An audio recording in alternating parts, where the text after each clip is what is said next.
तो प्यारे देशवासियों, ईश्वर हर रूप में है। हर एक रूप ईश्वर ने बनाया हुआ है। आप अगर ध्यान से देखेंगे तो ईश्वर का रूप ही मिट्टी में कठोरता है, वायु में शुद्धता है, जल में शीतलता है, आकाश में शून्यता है और सूर्य में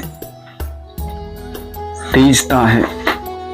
और उनको कोई प्राप्त नहीं कर सकते बिना उन्हें काफी लोग प्राप्त करने निकलते हैं। कोई ध्यान से प्राप्त करना चाहते हैं, कोई ज्ञान से, कोई श्रद्धा से, तो कोई भाव से, बट उन्हीं को मिलता है ईश्वर जो प्रेम से उन्हें ढूंढते हैं, क्योंकि प्रेम ही ईश्वर का सर्वस्व रूप है। माता का रूप में प्रेम बांट रहे हैं, पिता के रूप में, भाव के रूप में प्रेम बांटते हैं। ईश्वर हर रूप में, पति पत्नी के रिश्तों के बीच में प्रेम रूप में बंधा हुआ है ईश्वर। अपनी आत्मा का भाव को समझिए, क्योंकि आत्मा ईश्वरीय भाव से बंधा हुआ है।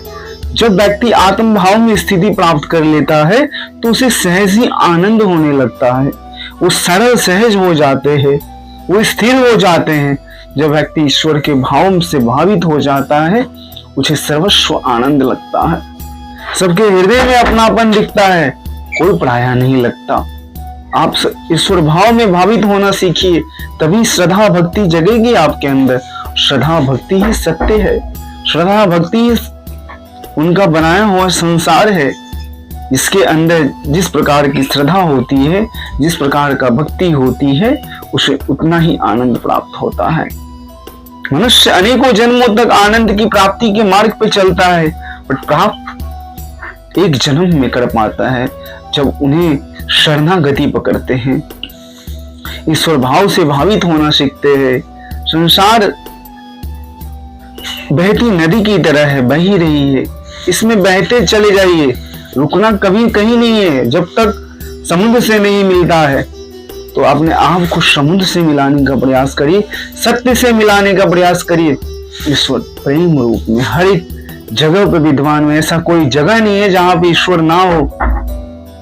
ये तीनों लोकों के भुवन में ऐसा कोई जगह नहीं है जहां पे ईश्वर ना हो, हर जगह है। सिर्फ भाव चाहिए, आपके अंदर भाव है प्रेम का, करुणा का, दया का, सत्य का, सहिष्णुता का, सरलता का, तो आप ईश्वर को पा सकते हैं। और वो कहीं बाहर है नहीं, हर जगह व्याप्त है, अंदर भी है, बाहर भी है। आपको खोजना है। कल्याण वस्तु शांतन भवतु। शुक्रिया, धन्यवाद प्यारे दोस्तों।